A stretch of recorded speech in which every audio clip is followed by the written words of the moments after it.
नमस्कार दोस्तों, मेरे चैनल में आपका बहुत बहुत स्वागत है। मैं आज की वीडियो में आपको बट्टा से संबंधित प्रश्न बताने वाले हैं। ये चैप्टर बिल्कुल लावानी से रिलेटिव होता है। ये किसी भी तरह की परीक्षाओं में 2 या 3 क्वेश्चन तो जरूर ही उठा लेते हैं। बहुत ही महत्वपूर्ण ये चैप्टर होता है। दोस्तों, अगर मेरा वीडियो स्टार्ट कर दिए हैं तो आप इसे अंतिम तक देखिएगा, इसलिए कि इस सारे प्रश्नों का कंसेप्ट अगर क्लियर करना है तो अंतिम तक आप देखिएगा। बीच में अगर छोड़ देंगे तो पता चला कि और भी तरह का प्रश्नों का कंसेप्ट नहीं क्लियर हो पाएगा, और जिस प्रश्न का कंसेप्ट क्लियर नहीं होता वही वो आंसर डाउट में डाउट में बना रहेगा, आप आंसर निकाल नहीं पाएंगे। तो मुझे पता है कि ये बेसिक तरीका बहुत ही बेस्ट पड़ता है। बेसिक तरीके से अगर किसी सवाल को सॉल्व करते हैं, चाहे वो कितना भी घुमा कर दिए रहेगा, आप उसे हल कर लेंगे। अगर वही शॉर्ट के भरोसे रहेंगे तो भैया देखो, शॉर्ट के भरोसे वाले क्या करते हैं कि वो कम ही क्वेश्चन करके आएंगे। सारे क्वेश्चन का शॉर्ट नहीं होता, इसलिए बता रहा हूँ मैं। बेसिक अगर जानते रहेंगे तो फिर पूरे क्वेश्चन को सॉल्व करके आएंगे, और इसलिए मैं बता रहा हूँ कि आप पूरा वीडियो को देखेंगे तब तो आपको बेसिक समझ में आएगा अच्छी तरह से। ठीक है, तो चलते हैं प्रश्न के ऊपर में। ये मान लीजिए अभी प्रश्न को हल करने से पहले एक चीज़ और बेसिक बता दें। एक और बेसिक चीज़ बताते हैं आपको, क्या है कि अंकित मूल्य के ऊपर छूट दिया जाता है। यानी बट्टा जो दिया जाता है वो अंकित मूल्य के ऊपर दिया जाता है, छपे मूल्य के ऊपर दिया जाता है बट्टा। और जो लाभ और हानि होता है, लाभ परसेंट या हानि परसेंट निकलता है, वो क्रय के ऊपर निकलता है। ये दिमाग में सेट करके चलिएगा। पीछे वाले वीडियो में मैंने बताया कि लाभ या हानि जो निकलेगा वो क्रय के ऊपर निकलेगा, और जो बट्टा का दर होगी वो सब के सब या छूट किसके ऊपर होगा? क्रय कह रहे हैं, अंकित मूल्य के ऊपर होगा, माने छपे मूल्य के ऊपर होगा। लाभ हानि हमेशा क्रय के ऊपर होता है। दिमाग में ये सेट करके चलिएगा तो आपका अच्छी तरह से बेसिक क्लियर हो जाएगा। माने सवालों को सॉल्व कर लेंगे। कहने का मतलब ये है, पता चला कि अंकित मूल्य दे रहा है, आपने लाभ परसेंट का अंकित मूल्य के साथ लाभ परसेंट का गुणा कर दिए तो फिर ये गलत हो जाएगा, बिक्री मूल्य सही नहीं निकल पाएगा। क्लियर हुआ? तो चलते हैं प्रश्न के ऊपर। आप मान लीजिए कि किसी वस्तु का अंकित मूल्य 500 रुपया है, यानी छपा गया मूल्य 500 रुपया है। ठीक है, और इस पर 20% का छूट देता है। कितने प्रतिशत का भैया? 20% का छूट देता है। तो बताओ कि उस वस्तु को कितने रुपए में बेचा जाएगा? ये अंकित मूल्य 500 रुपया है, 20% का छूट देकर कह दी कि उस वस्तु को कितने रुपए में दुकानदार बेचेगा, या ग्राहक उस दुकानदार को कै रुपये देगा। तो देख लीजिए, कहेगा 500 रुपये अंकित में, डिस्काउंट कितनी है? तो फिर 20 रुपये का। 20% को तो उसको देना ही नहीं है। ये छूट के नंबर सिर्फ आपका है, छूट वाला। और भी किसके ऊपर ये छूट है? तो परसेंट के ऊपर है। यानी 100% में 20% का पैसा आपको देना नहीं है। कितना परसेंट का पैसा देना है? तो सीधी सी बात है कि 100 में से 20% वाला नंबर को लेस कर दीजिए, घटा दीजिए, तो फिर पैसा देना कितना होगा? तो 80% को देना होगा। 80% वाला पैसा दुकानदार को देना होगा, या दुकानदार या कस्टमर से, ग्राहक से 80% वाला पैसा लेगा वो। चलिए, तो सीधा बात है, आप डायरेक्ट निकालना चाहते हैं तो 500 का 80% निकाल दीजिए, बिक्री मूल्य निकल जाएगा। दुकानदार कितने रुपए में उसको बेचेगा वो पता हो जाएगा। तो 500 रुपये का मैं 20 सीधा 80% निकालता हूँ तो बिक्री मूल्य पता हो जाएगा कितने रुपये में बेचेगा, तो 400 रुपये में बेचेगा। हम 20% क्यों नहीं निकालें? क्योंकि ये 20% छूट वाला नंबर है। 100 में 20 को छोड़ दिया तो फिर आप 80 रुपये में बेचेगा ना। 100% में बेचता तो फिर 500 रुपये में बेचता, तो फिर ये 80% में बेचेगा नहीं, 400 रुपये में बेचेगा। ये तरीका है एक डायरेक्ट निकालने का। और नहीं तो फिर आप 20% छूट वाला नंबर निकाल लीजिए। 500 का 20% छूट का नंबर कैसे निकलेगा? तो 500 में 20% का गुणा करके निकाल लीजिए छूट वाला नंबर। कितने रुपये छूट हुआ उसको नहीं देगा, तो फिर 500 में से आप छूट वाले नंबर को घटा लेंगे तो कितना रुपये देना पड़ेगा वो पता चल जाएगा। तो ये तो डायरेक्टली देखिए, मैं 500 रुपये में से क्या करता हूँ, 20% छूट वाला नंबर निकाल देते हैं। तो 500 रुपये में 20% छूट वाला नंबर 100 रुपये हुआ। ये 100 रुपये उसको पैसे नहीं देना पड़ेगा। ये 100 रुपये वाला पैसा नहीं देना होगा। इसलिए नहीं देना होगा, ये छूटे 20% मैंने निकाला 500 का, तो 100 रुपये आया। 100 रुपये नहीं देना, तो देना कितना है? तो सीधी सी बात है कि 100 रुपये को आप 500 में से घटा लीजिए। तो 100 रुपये को 500 में से घटा लेंगे तो कितने रुपये देना पड़ेगा? 400 रुपये देना पड़ेगा। ये तरीका एक है लगाने का, और एक ये तरीका निकालने का। सीधे परसेंट, छूट वाले परसेंट को 100 से घटा दो, जो भी बचेगा वो बिक्री का परसेंट होगा। तो बिक्री का परसेंट कितना हुआ? तो देखो 80% हुआ। यही 80% आप डायरेक्ट अंकित मूल्य से गुणा करके निकाल दो, तो फिर ये 400 रुपये हुआ। क्लियर हो गया यहाँ तक? जब किसी वस्तु को अगर कम मूल्य पर नहीं, जब कोई वस्तु पर एक ही छूट देता है तो ऐसे लगता है, कहीं कहीं पे तो दो दो तीन तीन छूट दे देते हैं। भाई एक छूट पे अगर नहीं मिलता है, अरे एक छूट पे नहीं बिकता है तो एक और छूट देता है, तो उस पे भी नहीं बिकता है तो दो तीन छूटें दे देती जाता है, क्रमागत बट्टे दे सकता है। तो देखते हैं किसी वस्तु का या फ्रिज का मूल्य मान लेते हैं कि 15,000 रुपया है, किसी फ्रिज का मूल्य 15,000 रुपया है, इस पे कह दिया कि 15% डिस्काउंट दिया जाता है। अगर इस डिस्काउंट पे बिकता नहीं है, इस छूट पे नहीं बिकता, तो एक और डिस्काउंट दे दिया, कितना परसेंट भैया, 20% डिस्काउंट दे दिया, एक और छूट दे दिया 20%, दूसरा छूट ये 15%। तो ये सारे छूट किसके ऊपर जाएंगे, तो छपे मूल्य के ऊपर जाएंगे, लागत मूल्य के ऊपर नहीं जाएगा भाई, क्रय मूल्य के ऊपर नहीं जाता है। ये मैं पीछे वाले वीडियो में बता चुका हूँ। क्रय मूल्य के ऊपर कौन जाएगा, लाभ और हानि जाएगा, लाभ परसेंट हानि परसेंट जाता है। ठीक है, 15,000 रुपये का मैं क्या करूँगा, 15% से अगर गुणा करेंगे तो छूट वाला सिर्फ नंबर निकलेगा। अगर आप 15% को 100 से घटा करके गुणा करते हैं तो डायरेक्टली बिक्री मूल्य निकल जाएगा। बिक्री मूल्य क्या है कि 15% छूट है, नहीं देगा तो देगा तो कितना, तो कितना देगा भैया, 85% वाला पैसा देगा, यानी 85% वाला बिक्री मूल्य होगा। बिक्री का परसेंट जो निकले वो 85 निकला है। 15% छूट हटा दीजिए तो 85% में बेचेगा। ये देखिए 20% को छूट को हटा दीजिए तो कितने में बेचेगा वो, सीधी सी बात है 80% में बेचेगा। यानी ग्राहक उसको दुकानदार को 80% का पैसा देगा या दुकानदार ग्राहक से 80% वाला पैसा लेगा। तो बिक्री का इसका कितना परसेंट हुआ, 80% हुआ। अब आप गुणा करेंगे तो यहाँ 15,000 में 85% से 80% से गुणा करेंगे। अगर आप इससे गुणा करते हो तो सिर्फ छूट वाला नंबर निकलता। ठीक है, 15,000 में मैं ये करता हूँ 85% से गुणा करते हैं या 80% से भी गुणा करेंगे, क्योंकि दो लगातार छूट दे रहा ना, इस वजह से ये दोनों छूटों को हटा देने के बाद आप यहाँ बिक्री वाले परसेंट से गुणा कर लेंगे। किस में कर लेंगे भैया, 15,000 में कर लेंगे। तो चलिए 0 से 0 तो कैंसिल कर दूँ, यहाँ 0 0 खत्म होगी, ये 0 से 0 ये खत्म हो जाएगा, यहाँ का 0 से 0 ये कट जाएगा।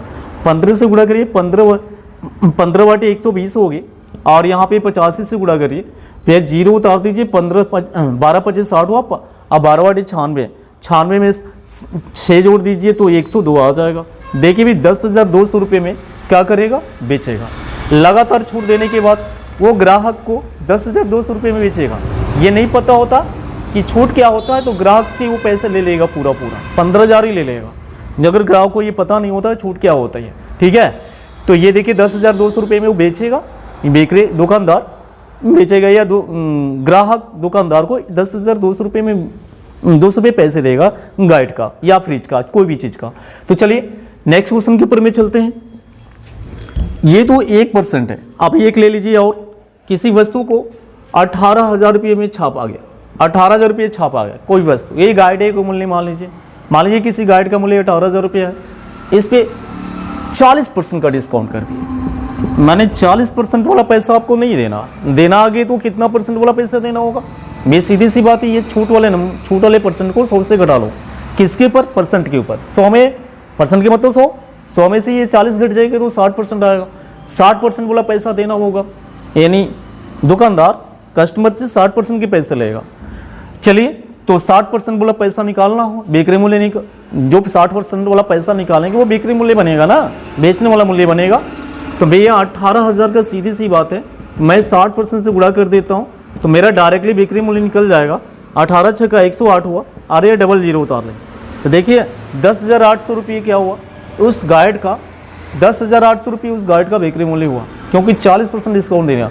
अगर आप डायरेक्टली निकालना चाहोगे तो इस तरह से निकाल लेंगे, यदि छूट के तरीके से निकालना तो भी तरीका है। पहले आप छूट वाला नंबर निकाल दीजिए, कितनी को, 18,000 का। क्या करते हैं कि 40% निकाल लेते हैं। 18,000 का 40% कितना नंबर होगा, 0 0 खत्म हो गया, फिर ये 18 चौके 72, देखो ये 720, ये 720 जो निकल कर आया, ये क्या निकल कर आया, देखिए सिर्फ मैंने छूट वाला परसेंट से गुणा किया हूँ, तो ये छूट वाले ही नंबर कहलाएगा, यानी छूट वाली संख्या कहलाएगी। तो 7200 रुपया जो है ये छूट का है। 18,000 में से 7200 को घटा देंगे तो यही नंबर आएगा 108 पे 00, 108 पे 00। देखिए 10,800 रुपये ही आएगा। तो ये तरीका, इस तरीके से निकालना जो ये भी निकल जाएगा, लेकिन ये तरीका क्या है, थोड़ा सा 1 आध 2 4 5 सेकंड जो भी हो, टाइम ज़्यादा लगेगा। और इसमें आप मन में ही समझ लेना कि कितना परसेंट डिस्काउंट, वो डिस्काउंट पैसे नहीं देना है, सीधा देना कितना है, तो 100 में से घटा लेना डिस्काउंट परसेंट को, छूट वाले परसेंट को। तो आप अंकित मूल्य वाले नंबर में गुणा कर लेना। याद रखें अंकित मूल्य में भी गुणा करेंगे तभी विक्रय मूल्य सही होगा। अगर क्रय मूल्य के साथ गुणा कर लोगे तो विक्रय मूल्य गलत हो जाएगा भाई। आगे बढ़ते हैं, नेक्स्ट क्वेश्चन के ऊपर में चलते हैं। ये भी बहुत ही महत्वपूर्ण सवाल। तो अब आपसे किसी प्रश्न में अंकित मूल्य नहीं देता है, लगातार छूट की परसेंटेज दे देता है, 2-2%, 3-3% छूट वाला दे देता है। कहता है कि एक ही समतुल्य बट्टा बताइए। एक ही समतुल्य बट्टा क्या होगा? 2-2, 3-3 छूटें दे करके कह दिए कि एक ही समतुल्य बट्टा क्या होगा। तो आप इसमें अंकित मूल्य नहीं दे रहा होगा तो अपने मन से 100 रुपये अंकित मूल्य को मानना पड़ेगा। ये 100 रुपये अंकित मूल्य मानना पड़ेगा, तब हम लगातार छूट वाला नंबर निकाल सकते हैं या परसेंटेज निकाल सकते हैं। चलिए, किसी वस्तु पे कह दिया कि 2 क्रमागत छूट दिया, 10% और 20%, ठीक है, 10% और 20% का लगातार जो 2 छूट मिला, 2 छूट दिया गया। आप इसे कह दिए कि एक ही समतुल्य छूट बताइए, एक ही समतुल्य बट्टा बताइए, ठीक है। तो एक ही छूट निकालने के लिए अब हम चेक करेंगे कि ये अंकित है या नहीं है। नहीं है होता, अंकित नहीं होगा तो अपने मन से 100 रुपये मानना पड़ेगा। तो चलिए 100 रुपये अंकित मूल्य मान लेते हैं। और ये देखिए ये कितना परसेंट की छूट है, तो आप 10% हो, तो देना कितना परसेंट है? तो 90% के पैसे देना होगा। माने बेचेगा दुकानदार तो 90% में बेचेगा। इसी तरह से इसमें छूट है कितनी परसेंट का? तो 20% का। तो ये कितनी परसेंट में बेचेगा? तो सीधी सी बात है कि 80% में बेचेगा। अब आप 100 रुपये के साथ किसका किसका गुणा करेंगे? तो 90% से गुणा करेंगे, और किससे गुणा करेंगे? तो 80% से गुणा करेंगे। तो याद 100 रुपये के साथ अंकित मूल्य यही माना गया था ना। नहीं दे रहा तो अपनी मन से 100 रुपये माना है, माने हैं मैंने 100 रुपये। गाइड का मूल्य नहीं दे रहा है, अंकित मूल्य नहीं दे रहा, तो 100 रुपये मान लिया। आप यहाँ 90% से गुणा करेंगे, बेकरी वाला परसेंट से गुणा करेंगे, छूट वाले परसेंट से नहीं। चले फिर ये गुणे कितना होगा भाई? 80% से गुणा करेंगे। आप जो भी कैलकुलेट करने के बाद आएगा, देखिए 0 खत्म हुआ, यहाँ का 2 0 खत्म हुआ, 8 9 72, 72 रुपये मेरा आंसर नहीं हुआ। अब इसको आप 100 रुपये में से घटाएंगे, क्योंकि संकित मूल्य कितना माने भैया? 100 रुपये माने। 100 रुपये में से ये 72 रुपये वाले नंबर को घटाया जाएगा, तब जाके मेन आंसर आएगा। तो 100 रुपये में 72 को घटा लो भाई, कितना हुआ? तो एक ही 28% हुआ।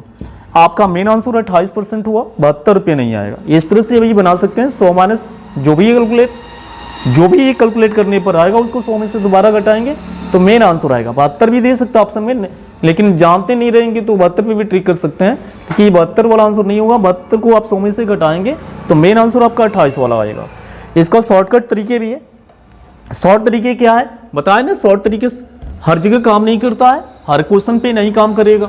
शॉर्ट के लिए आपको प्रश्न को रट्टा मारना पड़ेगा, सूत्र को रट्टा मारना पड़ेगा, ट्रिक को रट्टा मारना पड़ेगा। बेसिक अगर जानते रहेंगे तो कोई सवाल को रट्टा मारने की जरूरत ही नहीं पड़ेगी। आप तुरंत देख करके समझ लेंगे कितना आंसर आएगा और क्या आएगा। ठीक है भाई, आगे बढ़ते हैं। देखिए इसका दूसरा शॉर्टकट क्या तरीका देखिए सामने पड़ा हुआ, x + y - xy/100, ये फार्मूला, ये शॉर्टकट तरीके हैं। इस पर आपका 28% डायरेक्टली आ जाएगा। लेकिन ये शॉर्ट किसके ऊपर लगेगा? तो 2 ही छूट के ऊपर लगाए कर दिया जाएगा, 2 छूट के ऊपर ही ये शॉर्ट जाएगा। अब 2 से ज़्यादा अगर छूट आएगा तो क्या करिए? खूब शॉर्ट के भरोसे रहिए ना।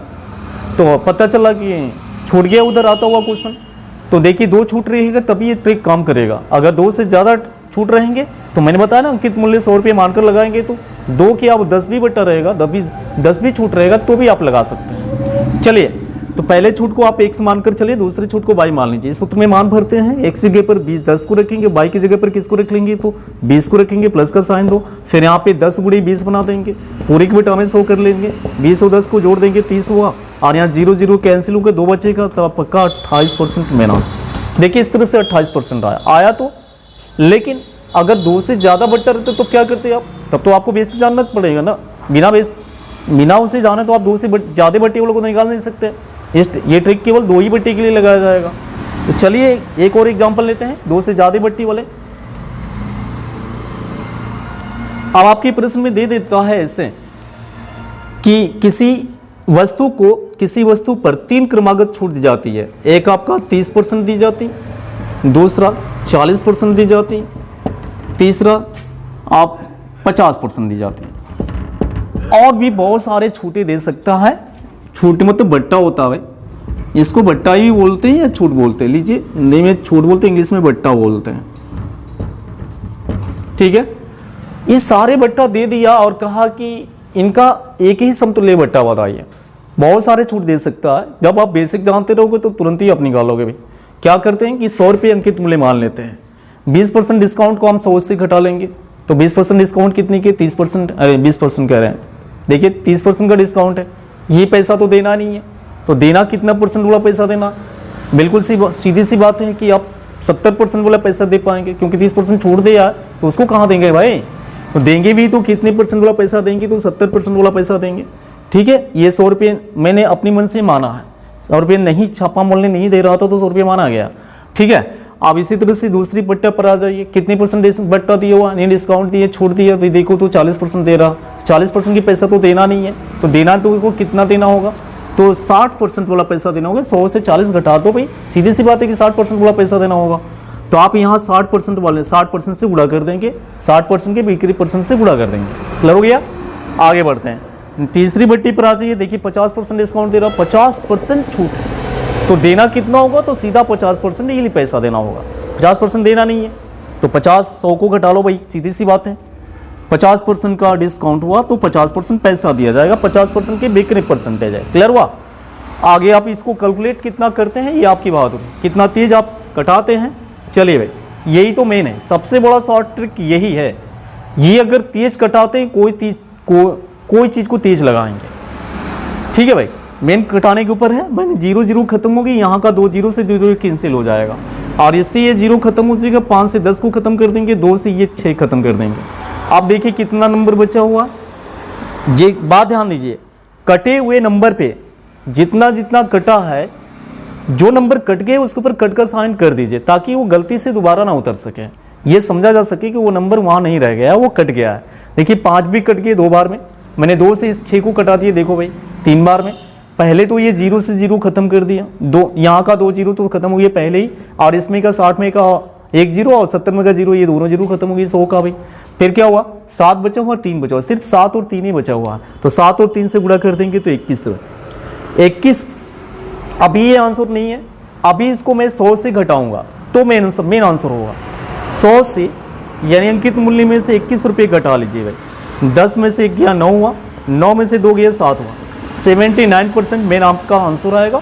इस पर कोई शॉर्टकट तरीके नहीं कि जो आप लगा क्या हुआ सूत्र इस्तेमाल करें, जो सूत्र पहले बताया कि जो सूत्र लगाए थे वो केवल 2 बट्टी के ऊपर लगाया जाएगा, तो 2 से ज़्यादा बट्टी अगर होंगे तो भी इस ट्रिक से लगाया जाए, इस तरीके से लगाया जाएगा। नेक्स्ट क्वेश्चन करते हैं,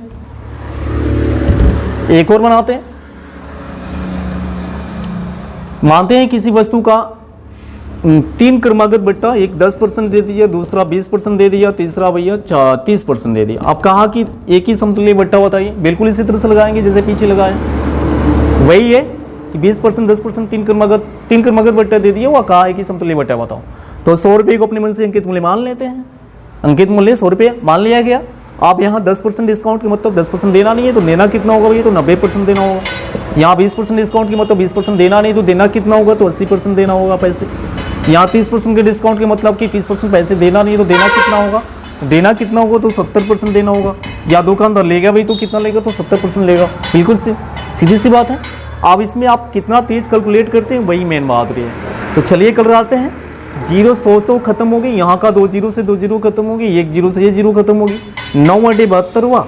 आप देखिए 72, 9 8 से गुणा करेंगे 72 होगा, 72 में फिर 7 से गुणा कर दीजिए, ठीक है। तो 7 × 14 7 × 7 49, और 49 में 49, ठीक है, और एक 50 हो जाएगा। ये देखिए 504, और नीचे क्या बचा हुआ आप देख सकते हैं, समझ सकते हैं, किसके ऊपर कट का साइन नहीं लगा हुआ है, वो नंबर बचा हुआ है, तो किसके ऊपर कट का साइन नहीं है, तो 10 के ऊपर कट का साइन नहीं है, तो यहाँ बटा 10 आ जाएगा।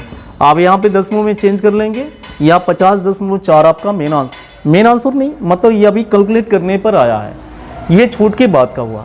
आपका एक ही समतुल्य बट्टा ये नहीं है, मैं क्या करूँगा, इसको 100 से घटाऊँगा, जो अंकित मूल्य मान है उससे घटाएंगे तो मेन आंसर आएगा। ऑप्शन में कंफ्यूजन के लिए ये भी दे सकता है, अगर नहीं जानते रहेंगे तो इसको भी ट्रिक कर सकते हैं, ठीक है।